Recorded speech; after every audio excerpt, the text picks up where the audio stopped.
Filipenses capítulo 1, verso 3 a 11.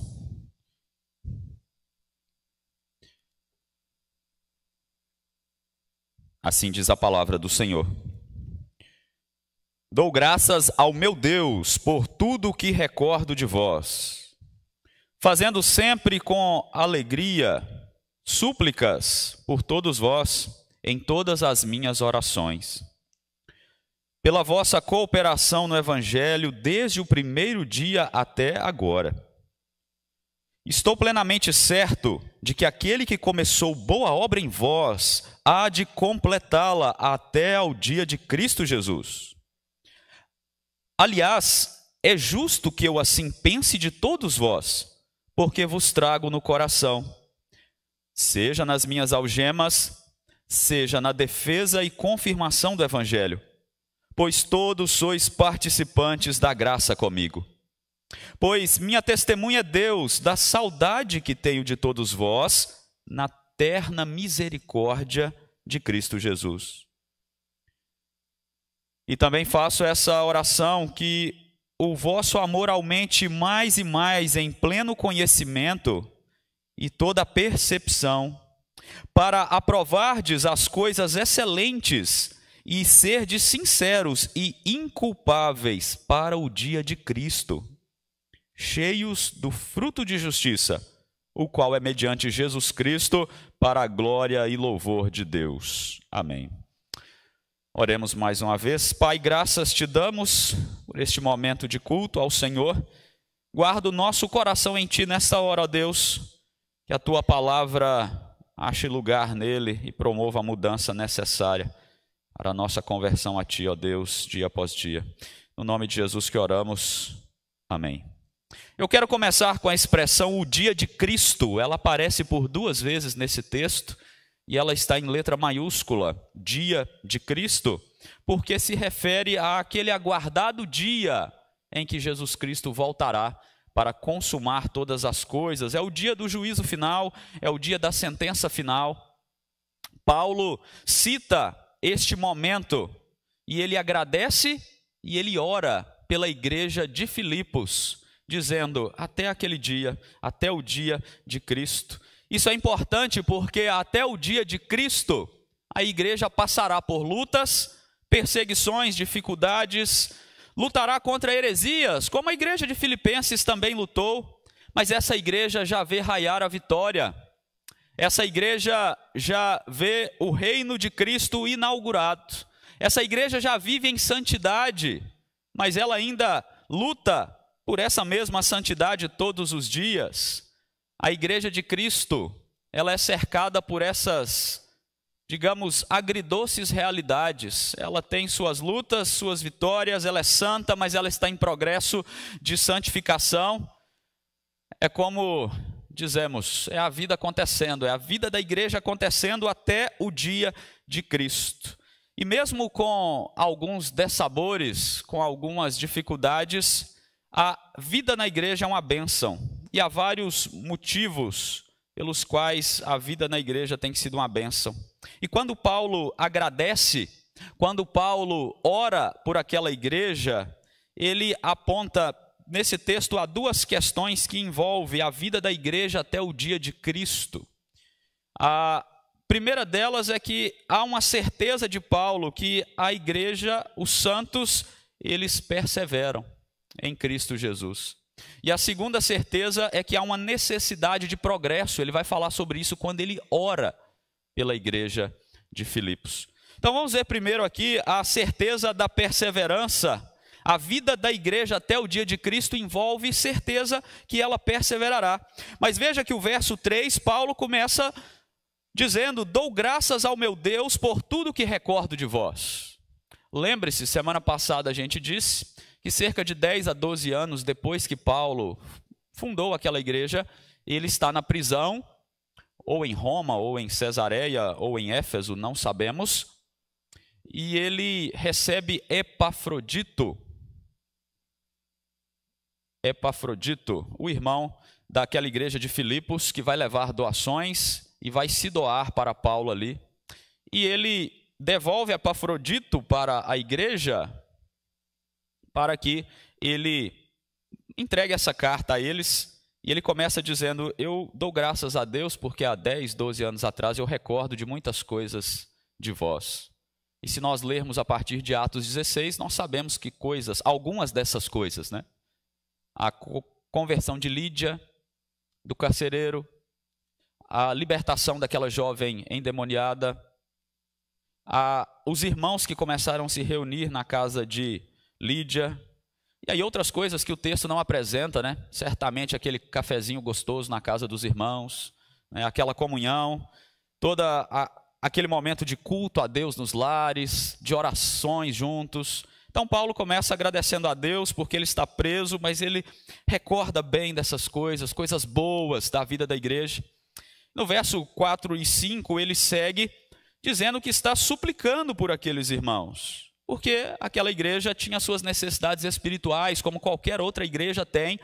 E ele diz: olha, eu estou orando por vocês. E ele está expressando ali a sua gratidão a Deus também, no verso 5, pela vossa cooperação no evangelho. Desde o primeiro dia até agora, até o dia que Paulo estava preso escrevendo aquela carta. Aquela igreja não deixava de cooperar no evangelho. E a palavra cooperar aqui, irmãos, é comunhão. Paulo está chamando a atenção aqui para o fato de que aqueles irmãos, mesmo distantes dele, mesmo ele estando encarcerado, tinham comunhão com ele no evangelho. Porque eles participavam ativamente da obra de Cristo Jesus, seja na evangelização, seja no sustento de Paulo, seja no apoio a Paulo e a toda a dinâmica da vida no reino que aquela igreja estava vivendo, participando em comunhão. E perceba a grandeza do que Paulo está falando aqui. Uma coisa é você pegar uma cesta básica e dar para alguém que está necessitado, ok? Você ajudou, você cooperou com ele, você mitigou ali um pouco da sua dificuldade, ok?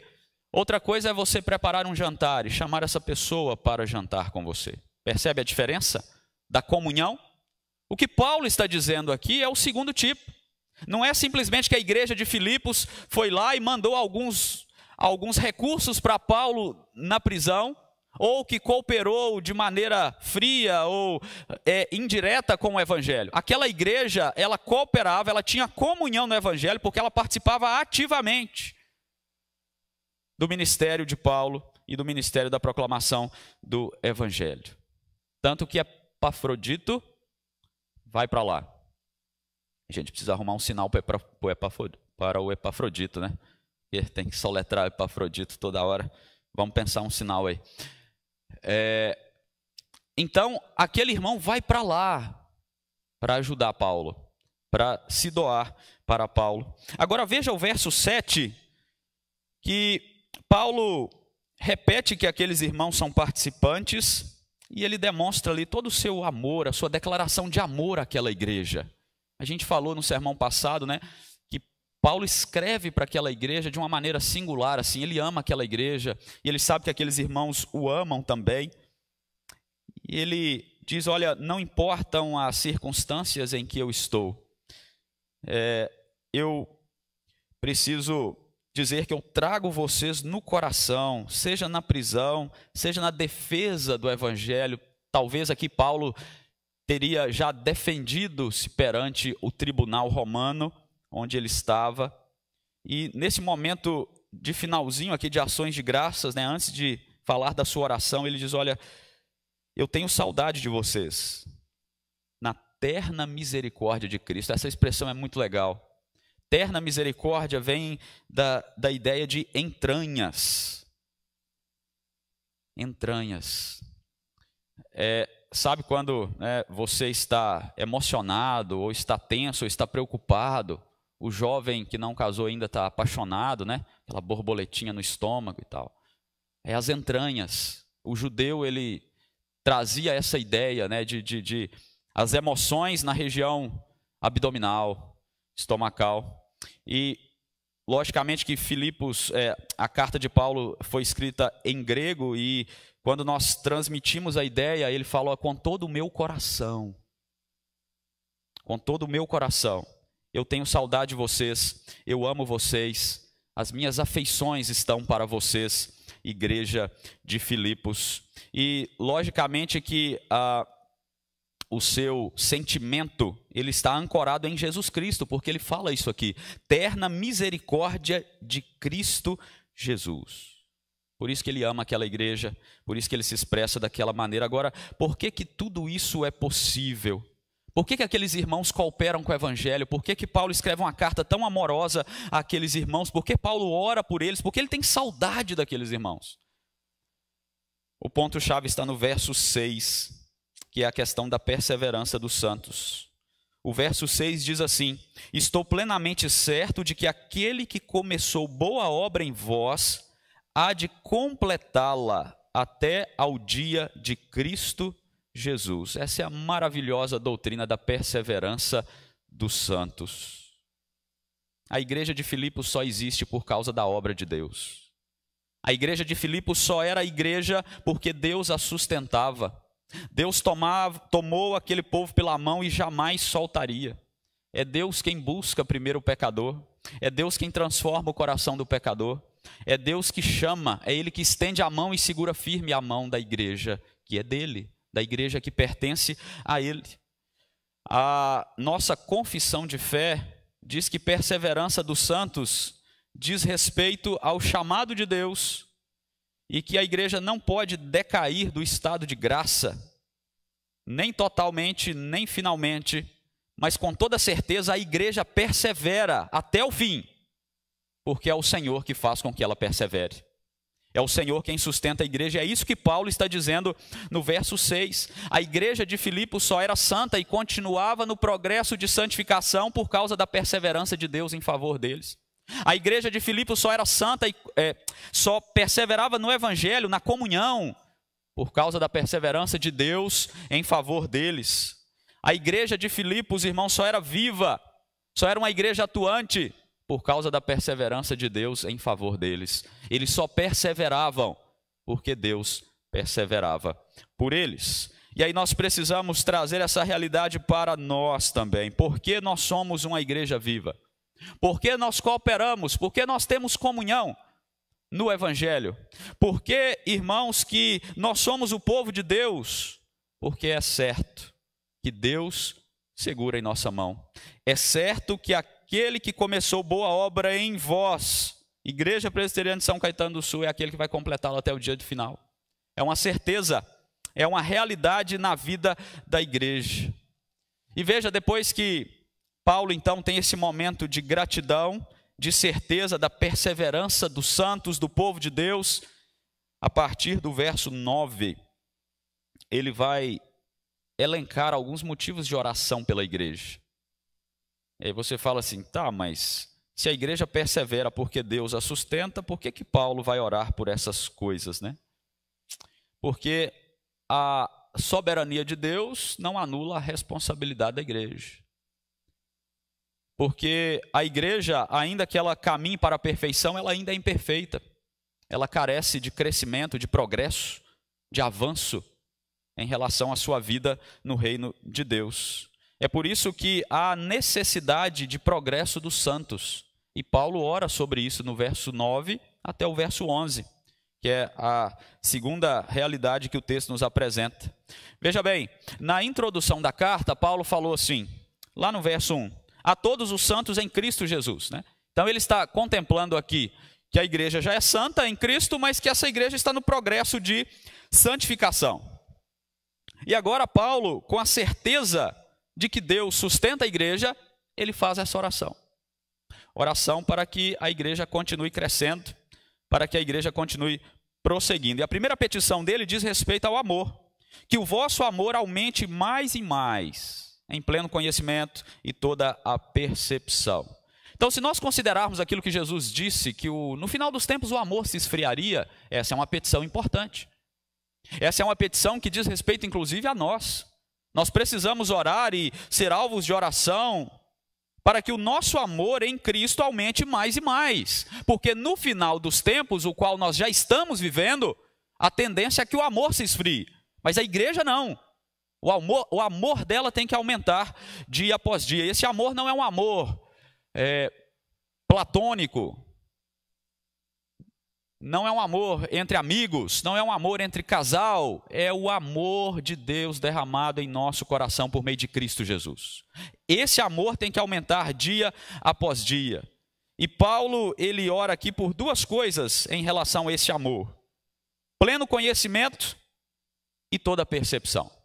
Pleno conhecimento nós podemos colocar assim, diz respeito àquilo que é teórico, ao conhecimento teológico, doutrinário, conhecimento de Deus. E esse conhecimento vai gerar uma percepção correta, um entendimento correto das coisas. Para quê? Qual que é a finalidade disso? Verso 10. Para provardes as coisas excelentes. Sabe o que é coisas excelentes aqui? Julgar o que de fato importa. E colocar isso em prática. Inculpáveis, ser de sinceros e inculpáveis. Inculpáveis é dar bom testemunho. É alguém que não é pedra de tropeço para ninguém, até o dia de Cristo. É o que ele diz aqui no verso 10. Então perceba algumas coisas importantes aqui, irmãos. Paulo está orando para que o amor daquela igreja seja de conhecimento de Deus, seja de prática, seja de testemunho, até o dia que Cristo voltar.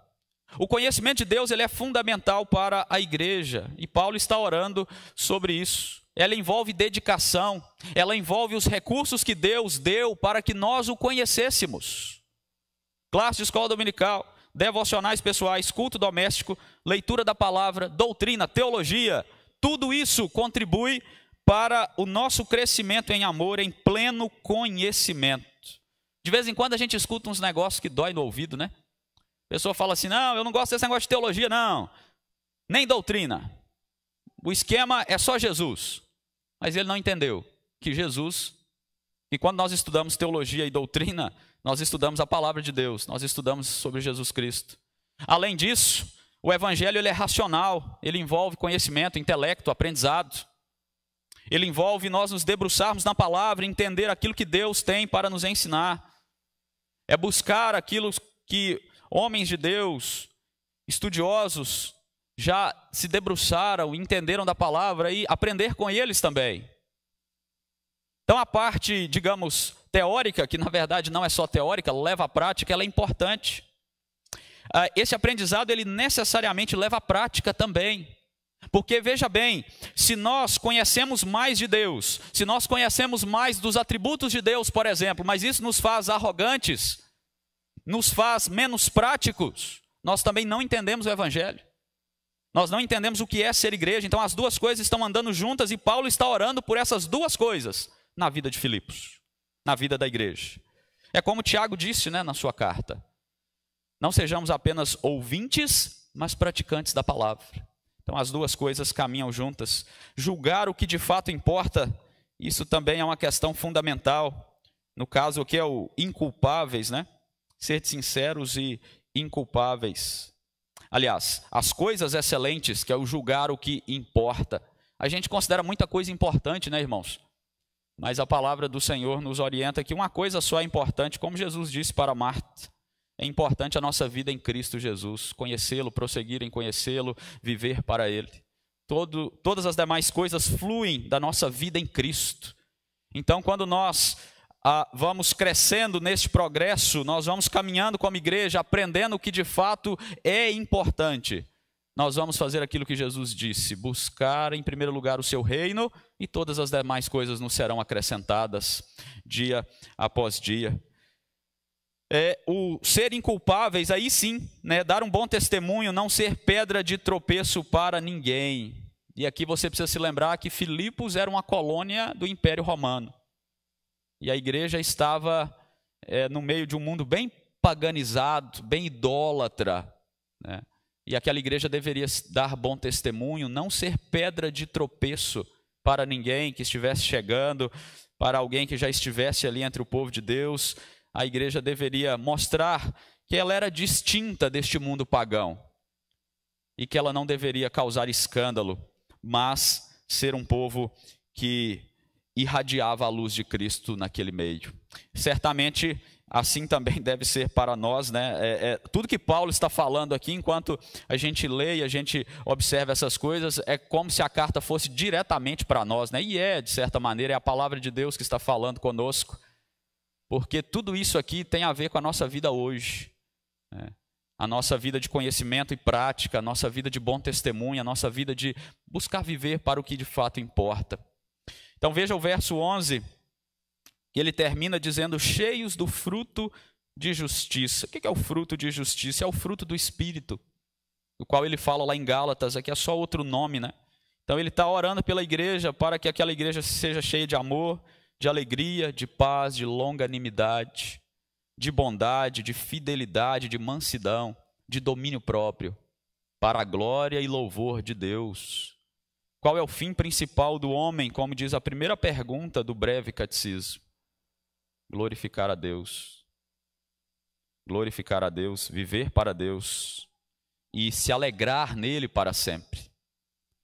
Esse é o papel da igreja e Paulo está contemplando isso na sua oração. Irmãos, nós precisamos orar por isso também. E nós precisamos que orem por nós acerca disso também. Aquela igreja já desfrutava em certa medida dessas coisas. Mas aquela igreja está em progresso. Ela é imperfeita. Ela ainda caminha para a perfeição. E aí Paulo ora sobre isso. Para que essas coisas aumentem e a igreja continue a viver estas coisas. Nós também precisamos orar assim. Nós também precisamos examinar e ver se nós estamos vivendo assim. E a pergunta é, né, se Paulo estivesse de fato escrevendo para nós, igreja de São Caetano do Sul, ele escreveria exatamente essas coisas? Que o vosso amor aumente mais e mais. Ele não está pedindo para que aquela igreja ame. Ele está falando, eu sei que vocês amam em Cristo Jesus. Que esse amor aumente. É para a gente pensar. Porque uma igreja que serve a Deus, que está aguardando o dia de Cristo, ela possui essas características, né? Ela ama e ela busca o conhecimento de Deus e ela busca praticar o conhecimento que ela tem de Deus e ela busca dar um bom testemunho de vida como igreja e ela também é cheia do fruto do Espírito ou fruto da justiça e ela está vivendo isso, ela está praticando isso na sua caminhada. Eu quero concluir, irmãos, lembrando a todos nós, primeiro, acerca do que Paulo diz no verso 6, da obra de Deus que começou em nossa vida. Começou em cada um de nós em momentos distintos, mas esta obra de Deus nos reúne aqui hoje. E continuará nos reunindo até aquele dia em que ou nós partirmos ou o Senhor voltar. E depois que nós partirmos, se o Senhor não tiver voltado, gerações depois de nós virão também. E continuarão se reunindo.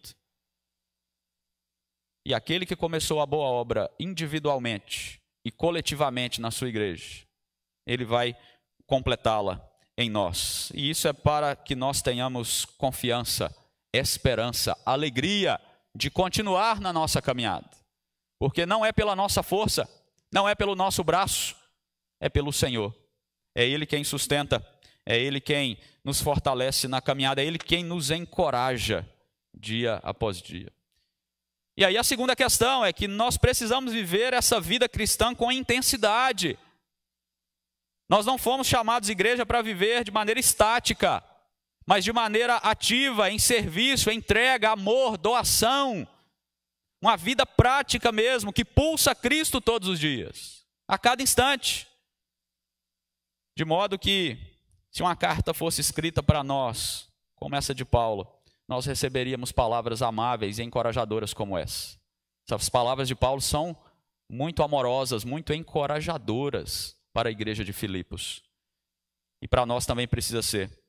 Aquela igreja vivia o evangelho e ela era alvo de gratidão e de orações de Paulo, para que eles continuassem progredindo até o dia de Cristo. Que toda a nossa vida como igreja esteja ancorada em Cristo e na expectativa, irmãos, até o dia de Cristo, e que a nossa vida como igreja seja uma preparação contínua para aquele dia. Como? Cooperando, tendo comunhão no Evangelho, como Paulo disse aqui. convictos da obra de Deus em nós. E assim nós prosseguimos em santidade de vida, buscando essa santidade, tendo mais amor, transbordando desse amor. Um amor que se reveste da busca pela sã doutrina, pela palavra do Senhor, pelo conhecimento de Deus e pela prática resultante deste conhecimento de Deus.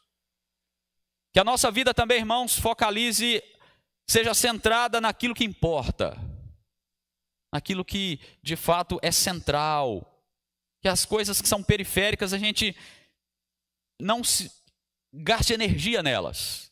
Gastemos energia em conhecer ao Senhor, em buscar ao Senhor, em buscar o seu reino e a sua justiça. E as demais coisas Ele vai acrescentando na nossa caminhada. Que nós também possamos dar bom testemunho, sermos inculpáveis para o dia de Cristo, não ter nada contra nós até o dia de Cristo como igreja do Senhor, sermos relevantes, sermos luz e sal neste mundo, uma vez que nós temos um caráter cristão ilibado, que não há nada que os nossos inimigos possam nos acusar. E por fim, que nós produzamos frutos de justiça, que é o fruto do Espírito. E só quem é cristão, só quem tem o Espírito Santo de Deus tem condição de produzir, tem condição de viver. Que Deus nos ajude como igreja, que o Senhor continue a nos sustentar. Amém.